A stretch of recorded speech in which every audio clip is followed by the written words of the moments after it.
Dubai में gold फंसा पड़ा है, फ्लाइट्स नहीं है, शिपमेंट्स नहीं है और ट्रेडर $30 डिस्काउंट पे देने को रेडी है, बट कोई लेने को रेडी नहीं है। ये मैं नहीं कह रहा हूँ, ब्लूमबर्ग की रिपोर्ट है। लोग कहते हैं gold timeless store of value है। ओके, तो फिर बताओ, फ्लाइट्स बंद हो, बॉर्डर क्लोज हो, तो तुम्हारा गोल्ड कहाँ है? दुबई के वेयर हाउस में फंसा पड़ा है। तुम उसे टच नहीं कर सकते, तुम इसे सेल नहीं कर सकते, तुम उसे मूव भी नहीं कर सकते। ये है तुम्हारा सेफ हेवन। एक एसेट जो फिजिकली मूव करना पड़ता है कार्गो प्लेन्स में, जिसका इंश्योरेंस चाहिए आपको, स्टोरेज चाहिए आपको, और फिर भी वॉर में वो जैसे कि जम जाता है, स्टक हो जाता है। गोल्ड के साथ 3 फंडामेंटल प्रॉब्लम्स है। पहला है पोर्टेबिलिटी। बिटकॉइन को तुम एक क्लिक में, 1 सेकंड के अंदर एक कंट्री से दूसरे कंट्री, कोई भी दुनिया के कोने में भेज सकते हो बिना परमिशन के। बट गोल्ड को पहले कार्गो अरेंज करो, फिर कस्टम्स को अरेंज करो, फिर इंश्योरेंस लो, फिर वेट करो कि फ्लाइट रेडी होगी। और अगर मिडिल ईस्ट में जैसे वॉर हो तो फिर बाबा जी का ठुल्लू। दूसरा प्रॉब्लम है काउंटरफिट रिस्क। जब तुम पेपर गोल्ड लेते हो ना, ETFs, फ्यूचर्स, तो तुम एक्चुअल गोल्ड नहीं है तुम्हारे पास। मैक्सिमम लोग यही कर रहे हैं आज के पीरियड में, गोल्ड को ट्रेड कर रहे हैं नंबर्स पे, डिजिटल नंबर्स पे।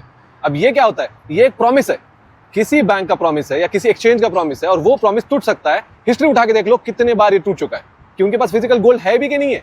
तीसरा सबसे बड़ा प्रॉब्लम है यील्ड गोल्ड पे जीरो है। गोल्ड रखने से कोई रिटर्न नहीं मिलता, स्टोरेज कॉस्ट बढ़ जाती है, इंश्योरेंस लगती है। इंडियन बैंक में स्टोर करोगे ना, तुम्हें कभी भी गोल्ड चोरी हो सकता है, और कितने बार हो चुका है। आप कोई, मैं न्यूज शेयर करता हूं, आप देख लेना ये।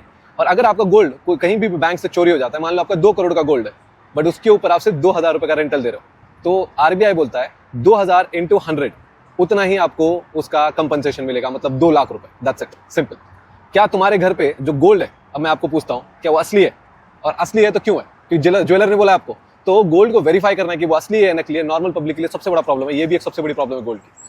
अभी जो दुबई में हो रहा है ना, वो एक सबसे बड़ा एक्सपेरिमेंट है। ईरान ने मिसाइल दाग दी पूरे UAE में, मिडिल ईस्ट में, और UAE का एयर स्पेस पार्शली क्लोज हो गया और दुनिया का सबसे बड़ा गोल्ड हब फ्रीज हो गया।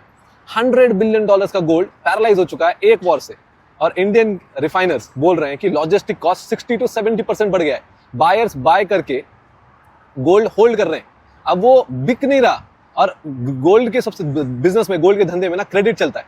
तो अब जो बड़े बड़े ट्रेडर्स हैं, अब उनके पास गोल्ड तो आ गया है, बट पेमेंट ऊपर हुई नहीं है, तो फिर आगे मूव नहीं हुआ है गोल्ड, पूरा सर्कल ही कंप्लीट नहीं हुआ है, चेन कंप्लीट नहीं हुआ है, तो सप्लाई चेन पूरा शॉक हो चुका है। और फिजिकल एसेट होने का मतलब यही होता है, फिजिकल वर्ल्ड के आपको कंस्ट्रेंट्स लग जाते हैं, जैसे कि बॉर्डर्स हो गया, ग्रेविटी, पॉलिटिक्स, वॉर, और बिटकॉइन में कोई कंस्ट्रेंट नहीं। दुबई का ये एपिसोड एक वार्निंग है। जब सिस्टम स्ट्रेस में आता है ना, वॉर, सैंक्शन, क्राइसिस, गोल्ड वहां का वहीं अटक जाता है, और तुम्हें जो चाहिए वो तुम्हें नहीं मिलता। अगर वीडियो समझ आई तो अपने दोस्तों से जरूर शेयर कर देना। और अब बताओ कमेंट में, क्या तुम गोल्ड बाय कर रहे हो? जय हिंद।